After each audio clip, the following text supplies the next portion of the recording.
year began with a victory lap. Republicans said they would never agree to raise tax rates on the wealthiest Americans. Obviously, the agreement would raise them permanently. It's ending in frustration and apologies. Nobody's more frustrated than I am. What's behind the Obama breakdown? There's no question we can fix this. The stories you haven't heard. You girls are ready to opt out of Obamacare, right? This hour, Fox News reporting behind the Obama breakdown. From Washington, D.C., here's Bret Baier.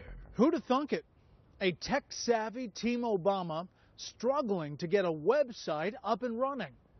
Conservatives going for defense cuts, confounding Democrats. Washington wondering if the progressives' capstone achievement may be their undoing.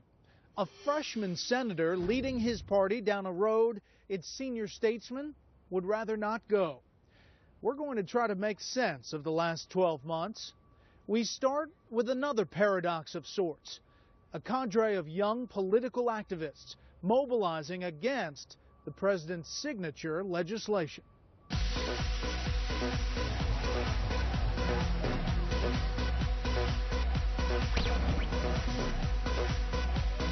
November 10th, 2013, the month after the Obamacare exchanges opened for business. Thousands of University of Miami and Virginia Tech fans party outside Sun Life Stadium. But this is more than a pregame tailgate bash. It sounds a lot like a call to civil disobedience. So literally hundreds of people are going to sign up to opt out today, right? Hopefully. That's right.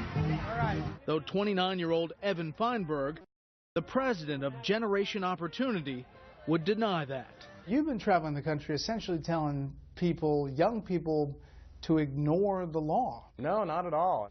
Well, come on, Evan. We have cameras following you around, and you tell young people to opt out. Well, no doubt we're actually telling young people to opt out. You girls are ready to opt out of Obamacare, right?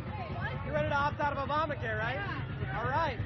Because that's the best possible decision about their health care. They shouldn't pay 3 times as much for their insurance, not to get better health care for themselves, but to pay for an older, sicker generation's health care benefits. Feinberg is talking about the fact that for Obamacare to work, young, healthy people must pay into the system, but not make many claims on it. That way, their premiums will subsidize older, sicker people who, statistically speaking, will use a lot more health care services. On this day, and this venue at least, the word seemed to be getting out. With Obamacare, I'm going to have to pay 3-4 times more money in health insurance for premiums or deductibles, and I think that's ridiculous. Would you be interested in signing our petition? You're basically a community organizer, aren't you? In a lot of ways, yes. We are stealing some tactics from the left. Opt out! Opt out! We're trying to get them motivated and involved in ways that will make a difference. The Obamacare scam relies on these young people being patsies. They are not. They will not sign up for this bad deal, and that's why this law is going to fail. Do you want this law to fail? Our goal with this campaign is not to undermine the law. But Evan, by doing what you're doing, you are undermining the law. If you succeed, the law does fail. Well, that's the sign of a really, really terrible bad law. Or at least a law that's disappointed a lot of Americans for a number of reasons. Nobody's more frustrated by that than I am. Breaking tonight, a new health care bombshell. This will be a story of an epic collapse. Called the biggest political lie of the year. We're seeing this thing seemingly crumbling.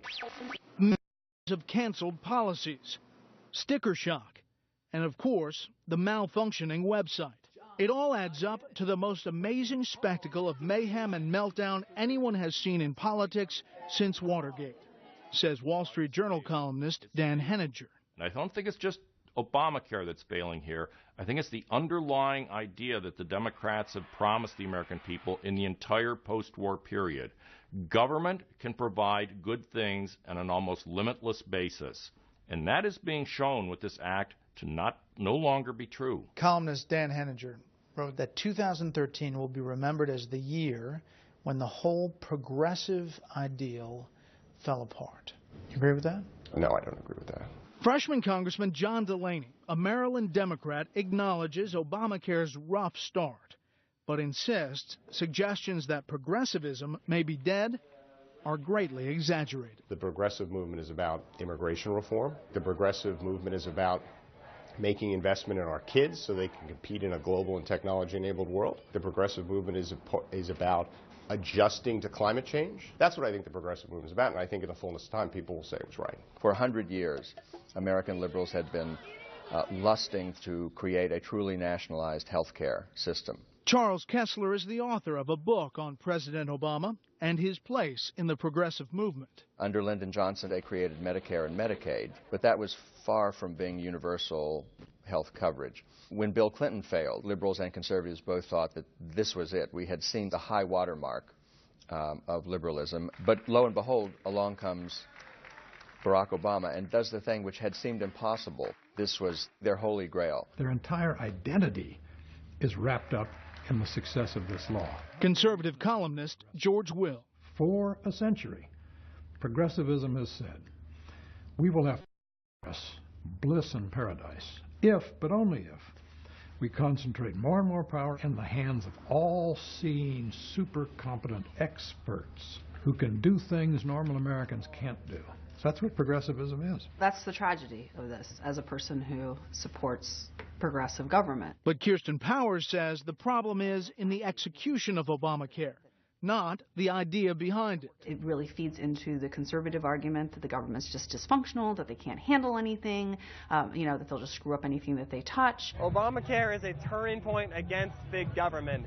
Young people are hearing about this law, they're feeling its effects firsthand, and they are running away from big government as fast as they can. If that's true, and some polls suggest it is, that would seem to be a stunning turnabout for the White House and this president, twice elected with the overwhelming support of millennials.